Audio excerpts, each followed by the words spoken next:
Le domaine de compétences d'Améthyste est particulièrement complexe. Elle est à l'origine de nouveaux concepts de véhicules. Elle a notamment conçu ce qui deviendra les véhicules de type Panzer. La maîtresse des lieux nous invite à la suivre. Là, dans son antre, Jacques lui explique toute la situation. Durant 2 heures environ, il énumère et explique l'ensemble des données que j'ai récupérées. Elle découvre alors toute l'étendue des mensonges, toute la vaste manipulation. Comme prévu, elle est choquée. Elle s'assoit, intériorise, puis reprend son souffle. Désormais, la voici dans la confidence et surtout totalement acquise à notre cause. Aussi, elle ne se fait pas prier, au contraire. Améthyste se tourne vers Clara et moi et dit « C'est vous qui souhaitez partir ?» Je lui réponds « Oui ». Elle se tourne et nous invite à la suivre. « Venez, je vais vous montrer votre véhicule. » Nous traversons d'autres pièces, d'autres laboratoires. Des expériences y ont lieu. Nous nous immobilisons car l'une d'elles a retenu notre attention. Il s'agit d'une main cybernétique placée sous un globe transparent et qui irradie une lueur formant un halo compact tout autour d'elle. Nous observons le curieux appendice. « De quoi s'agit-il » demande Gabriel. Améthyste lui explique. C'est un système interne destiné à créer de puissantes ondes de choc sur un périmètre très réduit. Elle s'approche alors d'un écran de contrôle et appuie sur la touche « Test ». Dans le fond du globe, 4 tiges de métal se placent autour de la main. La lueur s'intensifie, s'étend, effleure les barres qui se mettent à vibrer intensément, se fendent, craquellent et explosent. Arrivée quasiment au contact du globe, la lumière se fige, puis régresse jusqu'à ce qu'elle reprenne sa forme initiale. Gabriel est enthousiaste. « Quelle sera sa fonction » demande Jacques. J'envisage de la proposer aux sociétés de démolition ou de forage. Et j'ai besoin d'argent en ce moment. La science coûte cher. Vous avez pensé à en faire une arme de combat demande Gabriel, avec une once de puérilité. Oui, mais je n'en serais pas particulièrement fier. Vous avez vu ce que peut être la guerre. Mon frère baisse les yeux et acquiesce. Oui, c'est vrai. Améthyste recentre alors l'attention. Venez, je vais vous faire voir autre chose. Nous franchissons un nouveau sas et pénétrons dans un profond hangar. Devant nous se dresse un engin majestueux, une sorte de vaisseau aux lignes épurées, moderne et harmonieuse, possédant aussi la beauté et la majesté d'un oiseau gigantesque. Voici le lambda, déclare vivement Améthyste. Des grappins magnétiques le maintiennent comme par enchantement dans les airs. Il flotte, immobile. Sa grande envergure lui confère une impression de puissance indéniable. Il doit être plus rapide qu'un météore. Derrière l'engin, un bassin débouchant sur l'extérieur est habilement dissimulé par des hologrammes, offrant la vision d'un simple prolongement du quai. Améthyste nous présente sa machine. Le lambda est un concept de véhicule tous, jusqu'à présent, se sont contentés d'être de plus en plus performants dans un domaine particulier. Soit engin volant, soit terrestre, soit marin, etc. Le lambda est le premier élément d'une lignée hybride. Il est en effet capable de voler, de naviguer, mais aussi de plonger. Comme tout sous-marin, le lambda a été conçu comme un appareil furtif, aux possibilités uniques. Nous sommes tous en admiration devant l'aspect saisissant de cette machine. Améthyste nous propose « Voulez-vous que je vous fasse la présentation détaillée de la machine ?» Je réponds « Oui, s'il vous plaît. » Améthyste désigne 2 pointes sous le fuselage exigu et étroit. Voici ce que j'ai appelé des pointeaux. Ils ont pour objectif de vous permettre de traverser les vagues à très grande vitesse. Je suppose que vous avez remarqué en venant ici leur hauteur incroyable. Elles dépassent souvent les 40 mètres. Il faut pour pouvoir les franchir soit avoir une masse identique à celle de nos cargos géants, les titans, soit passer au-dessus. Mais une telle manœuvre vous ferait immédiatement détecter par les bases côtières. La seule solution est de traverser les vagues. Jacques, attentif, frotte vigoureusement ses sourcils grisonnants. Pour y parvenir, continue Améthyste, les pointeaux vont créer un puissant champ magnétique autour du lambda. Ce champ magnétique est déterminé de façon aérodynamique pour lui permettre une parfaite pénétration dans l'eau, et ce, même à très grande vitesse. Elle se déplace alors sur le côté droit du lambda. Approchez, placez-vous à l'intérieur du marquage au sol. À peine sommes-nous dans le rectangle désigné par Améthyste que des jets magnétiques savamment dirigés nous soulèvent dans les airs, jusqu'au niveau de l'habitacle de l'engin. Automatiquement, le cockpit profilé s'ouvre afin de dévoiler son poste de pilotage, comprenant 2 places, l'une derrière l'autre. La seconde étant légèrement surélevée par rapport à la première afin d'offrir un champ de vision équivalent. Face au fauteuil, plusieurs tableaux de bord et un énorme joystick couvert de boutons. Et je commence sérieusement à douter de mes aptitudes à contrôler un tel engin et me frotte le crâne, dubitatif. J'interroge, mais comment va-t-on arriver à piloter cette machine ? Ne vous inquiétez pas, vous y arriverez facilement, me répond Améthyste. Vous avez le choix entre 4 types de contrôle sur le lambda. Soit vous vous connectez à la machine et votre pensée sera traduite en ordre mécanique, soit vous pilotez manuellement et là, tous les boutons sont à utiliser, soit par la voix, soit solution plus aisée en mélangeant les 3 possibilités précédentes. Ah bon ? Je suis soufflé. Oui, surenchérit Améthyste, la plupart des fonctions présentes dans l'habitacle sont identiques à celles du Kanzer qui vous a mené jusqu'ici. Comme j'attendais votre visite, j'ai introduit un logiciel d'aide à la navigation. Vous n'aurez qu'à vous connecter au poste de pilotage et dès que votre regard se pointera sur une fonction qui vous échappe, l'information apparaîtra automatiquement dans votre rétine. Vous aurez alors, dans votre champ de vision, toutes les informations utiles à son utilisation. En ce qui concerne les modes de déplacement du lambda, vous aurez le choix entre un mode de navigation rapide, en plongée ou en vol. Regardez. Sans faire un seul geste, Améthyste ordonne mentalement la métamorphose du véhicule. Les larges ailes se replient et dirigent leur pointe vers le dessous de l'engin. Les ailerons supérieurs se raccourcissent et les pointeaux qu'Améthyste a présentés s'avancent vers l'avant. Malgré le changement et la diminution de son envergure, le lambda garde un profil très agressif. Voici sa configuration navale. Il était tout à l'heure dans sa position aérienne, et maintenant, de nouveau la machine se modifie, les pointeaux disparaissent vers le centre de l'engin, les ailes se déplient à moitié, et leur matière ainsi que celle de tous les ailerons se transforme en une membrane quasi translucide aux fins reflets violets. Jacques intervient. De quoi s'agit-il ? L'alliage du lambda s'est transformé en fibre malléable.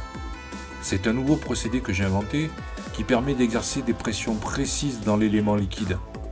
La pénétration est encore plus délicate que dans l'air, car l'eau est plus dense. Ainsi, les propulseurs latéraux ne sont plus obligatoires. La membrane se positionne en fonction de l'appui recherché, et permettant donc un contrôle parfait. Grâce à ces dispositifs, les moteurs de tête, indispensables habituellement aux sous-marins, deviennent obsolètes. On réalise une économie d'énergie et on supprime le bruit. Le lambda est pratiquement indétectable. Pratiquement, mais pas totalement, s'étonne Clara. Non, malheureusement, car vous allez être obligé de rejoindre la frontière en mode naval. Et ce système, même s'il est performant, peut créer quelques fréquences sonores indésirables, dues au choc entre les champs de force et la vague. Je demande, c'est un inconvénient ? Jacques répond à la place d'Améthyste. Oui, car les gardes-côtes ont des radars suffisamment intelligents pour détecter une anomalie dans les chocs sonores. Alors, comment doit-on faire ? 2 possibilités s'offrent à vous. Soit naviguer en zigzag tout en modifiant la vitesse, le plus souvent possible, soit attendre les prochaines grosses pluies de grêle qui couvriront le bruit intempestif. Le problème, c'est que les prochaines grêles ne sont prévues que dans 3 mois. Je me frotte le menton puis regarde Clara d'un œil interrogateur. Elle acquiesce. Je déclare alors décidé. Nous partons. Il n'est pas question d'attendre 3 mois. Améthyste donne un ordre télépathique. Aussitôt, 2 protubérances se forment sur la carlingue du lambda afin d'en faciliter l'accès. Nous n'avons plus qu'à faire un pas et notre grand voyage débutera. Mais la perspective de la séparation freine notre élan. L'émotion me noue la gorge. Je n'ose détourner mon regard du cockpit.